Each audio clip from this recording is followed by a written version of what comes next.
And welcome to You and the Police. My name is Wendy Lai. Tonight, we will be discussing the police raid of the MP for Esutufi South, Collins Dowda's house, and the matters that have arisen thereafter.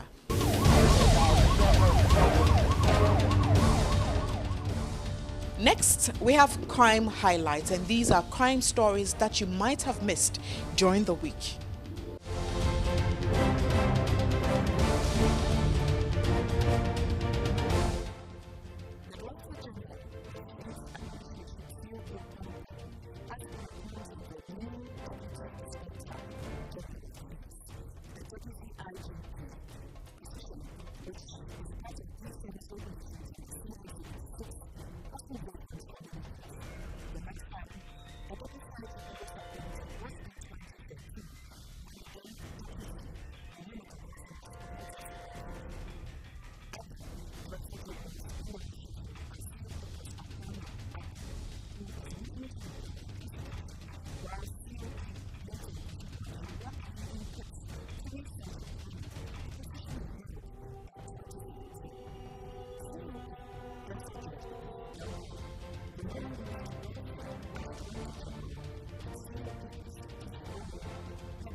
our story of the week, we focus on the MP for Esutifi South, Collins Dauda. Early on in the week, two of his houses were raided by alleged armed police men. And the matter did come up in Parliament, where the Speaker of Parliament, Professor Mike Okwe, and the minority in Parliament described as unacceptable his arrest and the alleged raid of his house by armed policemen. Let's take a listen to what happened in Parliament and the concerns that were raised by the Speaker of Parliament as well as the minority in Parliament. We'll also speak to a security expert to find out his view on this very issue, as well as hit the streets to pick the views of some Ghanaians.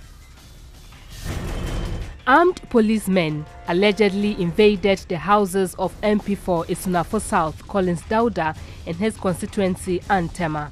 According to MP for Odododiodio, Nin Lante Vandapoy, the police claimed they were searching for some men involved in a fight with some NPP supporters believed to have been hiding in Collins Dauda's house. The minority in Parliament condemned the act by the police. Its leader, Haruna Idrisu, demanded civility and courtesy, as what happened to the Isunafo South MP amounts to abuse of his rights and privileges. He cautioned the police against intimidation and harassment of citizens. The Speaker of Parliament, Professor Mike Okwe, cautioned the police to be mindful of the privileges of MPs and respect them at all times and under any circumstance.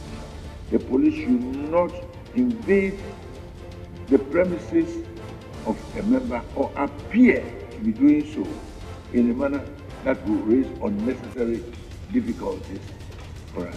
The privileges given to us by the Constitution that we all have agreed to be ruled by should at all material times be respected and protected. He said even though MPs are not above the law, they have to be accorded the dignity enshrined in the Constitution, adding that in future the Speaker should be informed of such incidents.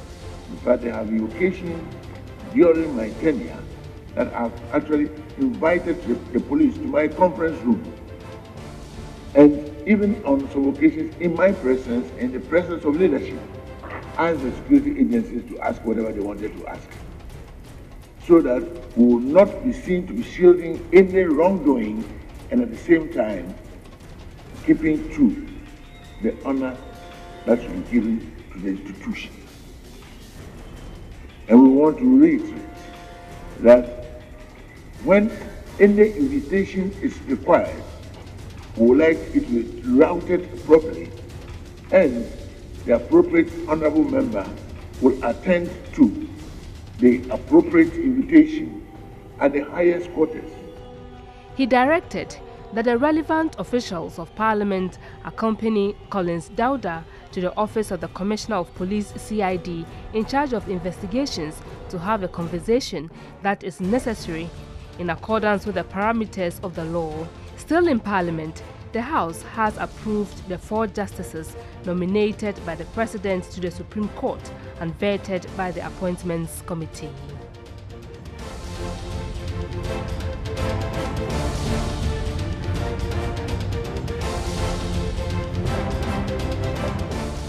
So to talk a lot more about this issue and matters arising from it, this evening we will be interacting with the Executive Director of the African Center for Security and Counterterrorism, Emmanuel Kutin. Good evening, sir, and thanks for your time. Good evening, thank you for having me. Now, first of all, we'd want to find out from you, what do you make of this incident? Because this is not the very first time something of the sort has happened.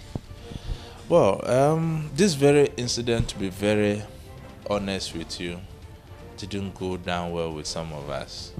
It's not the first time it has happened. It has happened over the period. But the question as a country we should be asking ourselves is, are we learning from our past? I don't believe what is not good yesterday can be right today. To that extent, I think that the police didn't act within the law, and their conduct wasn't even professional. I think that it is about time we call a spade, and also send a word of caution to politicians, especially government, that they shouldn't allow certain heads of public institutions to hide under party clouds or political clouds to perpetuate unprofessionalism. It doesn't help anybody. Otherwise, we will just be at the same point and turning every now and then. And I think it's about time we stop this politics of equalization. This person have done it to me in this previous regime. I'm in this regime and I must also pay back. It doesn't help anybody. Before we focus on what happened, when it comes to arrest, probably of the ordinary Ghanaian on the streets, what is the laydown procedure? You see, MPs are not ordinary people. They are the representative of the people. And to that extent, they have certain privileges. So if you look at the law and how you can arrest an MP, it is clear. If there is enough ground that a crime is committed, you go through the leadership to invite the MP. And I'm not sure that the leadership of Parliament will condone wrongdoing by trying to protect one of their own from the law. And at any rate, who makes the law? They made the law. And if you want to go by the law of natural justice, they must live by the highest standard for ordinary citizens like us to follow. We have we've tackled the issue where it has been reiterated that this is not the very first time something of this sort has happened. You've also mentioned that we're not learning as a country. The police service in this act, would you say, acted very irresponsibly? And what should be done about this issue? For lack of better word, irresponsibly is in the right context, because let's ask ourselves, what is the crime of this MP? It's just an allegation, and they are looking for him to help them in an investigation into an alleged assault. Does it amount invading his house at his constituency and in Accra here? Is that how we treat such other complaints of assault? You see, we cannot choose and pick. You understand? I have had situations when I was assaulted by even the police. When I made the complaint, did they treat it with the same enthusiasm they are treating this MP? I think it's political witch hunting. And I think the police, especially the CID, and you see, when we talk about the CID, it is the most critical department of the police establishment, because they undertake all manners of investigations. Look at the issue of political vigilantism in this country. It's even threatening the very survival of our democracy. Is Mamitiwa and her team sleeping? They don't feel that there's the need to get these men and women to book, to bring sanity into the system so that ordinary citizens like me and you can go about our duty? Look, political vigilantism is not about MPP. It cuts across the various political divide. The NDC have recently launched the Hawks. Are we going to sit down for PPP, PNC, and the others to form their own? So to me, like I mentioned earlier, government should not be shielding heads of institutions who are demonstrating incompetencies in their jobs and hiding under political clouds. Would you say that with the police bit that you've mentioned, have we gotten to a typical case of who watches the watchman? And how do we address this issue? Because you talk about it, other experts talk about it. The Speaker of Parliament has mentioned it. Some minority MPs have criticized what happened. But how does the police even check itself Or how do we as citizens ensure that the right thing is done? Let me take it from two angles. One, you mentioned the Speaker of Parliament. We must commend him. You see, he was very angry, and he doesn't even belong to the minority side. So clearly, it shows that something is wrong. To the issue of who watches the policeman, who watches the watchman, is a serious issue. And it's about attitudes. You see, if you look at the current dispensation we live in with regards to our police administration in general, I think most of our security personnel are losing it.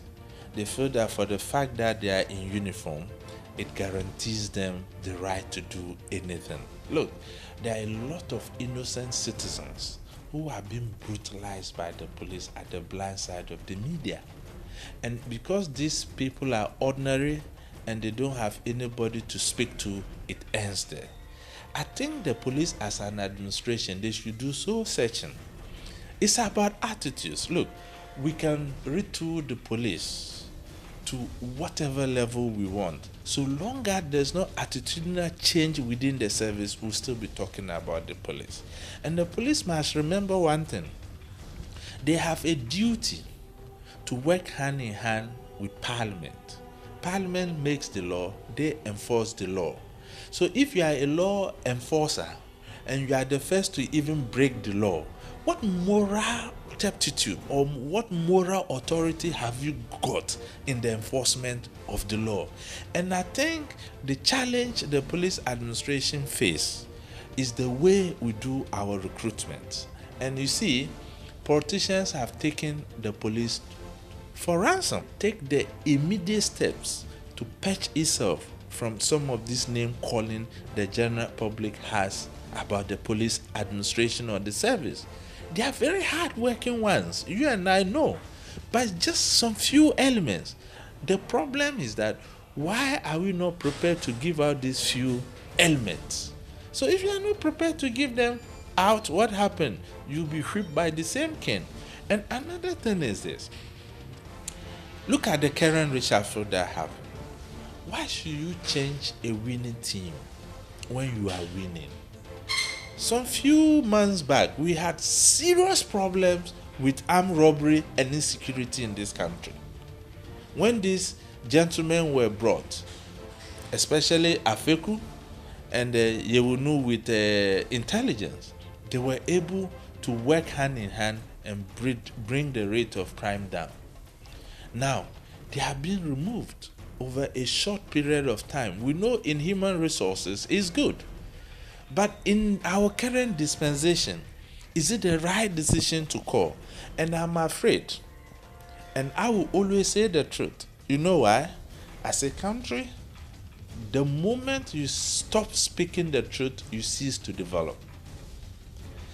I see the impression created that even within our security services, when a particular political party is in government, and you don't bear particular names, you don't get promotions or you don't get fixed in certain places.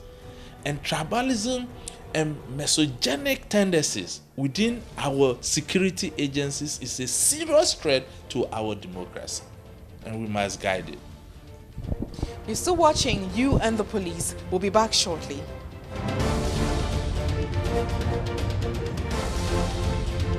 They should have a warrant before arresting you, and if it has to be a case of inviting you over, they should just calmly do that. Procedures of police officer coming with a warrant to have a warrant to arrest you, whether you like it or not, he have to move you because they have given you invitation to come to the police station and you refuse. Sometimes some of them are not original police people, but they come in a uniform that you see them as a police. So I need to see an ID of you or an arrest form or something, warrant. That shows that yes, you are an officer. The police officer first, you must know what you're up to. Secondly, what is the offense on which you are going to arrest the person? That is what you should also know first. And then moreover too, the person also has the right to express himself. But one thing about them is whenever they come to arrest you, they will say whatever you say will be used against you at the court of law or wherever. So as a police officer, you know what you are about to do, knowing that the person whom you are going to arrest is also having a say. So whatever you go to the person and he or she says, you have to accept the person before you take another step. For a policeman to arrest a victim, I think the best thing they should do is to confirm whether the person is actually the victim. And if so, they should give the person the chance to prepare themselves for the procedure. At times, they abuse them before taking them there. And the fear they put in them do not give them the chance to explain themselves, whether they were really victimized, they are the victim or they are the guilty one. At times, some people do so for their personal interest. Others too, they brutalize them before taking them there. So in my view, the brutality is more than those who take it calm with the victims. So the brutality aspect isn't what I call for. I'd rather they take it cool with the victim before taking them to the police custody. What I know, the police can't just come to your house and arrest you. First of all, they need to come with a warrant. Without the warrant, they can't take you away. Even with the warrant, you have a period of 24 hours to report to the police station. So they can't just take you away like that. By force, you can actually resist going. The police cannot arrest you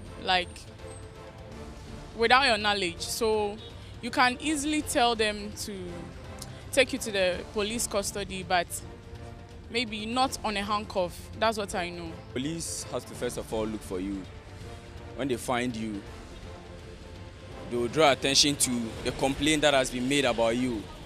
Then I think they don't just have to maltreat you or just mishandle you anyhow. Immediately they find you, but they have to first of all probably take you to the police station, let you know your offense, let you know what somebody has said about you. Then I think they can take you away, because somebody has made a complaint to you that, oh, I've done this, that. You don't just have to come and hold me, harass me. Whether I'm in boxers, I'm in a church, I'm in my room, you can't just come and take me away. At least you just have to draw my attention. This is that. We go to the police station, then we know how to take it from there.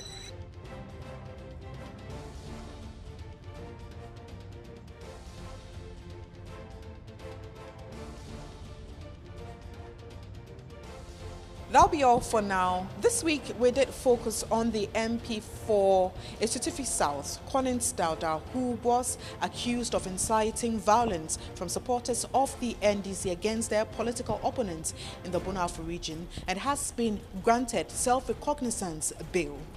Again, we also discussed the issue of his two houses, which were allegedly raided by armed policemen, one in the Greater Accra region and one in his constituency. The matter did come up in Parliament. We did bring you the views of the Speaker of Parliament as well as the minority members in Parliament, and spoke to a security expert and heard your views, or some of the views of Ghanaians on the street, and heard some of the views of Ghanaians on the street. That'll be all for now. Thanks for watching. Do join me same time next week on You and the Police. Do have a lovely weekend.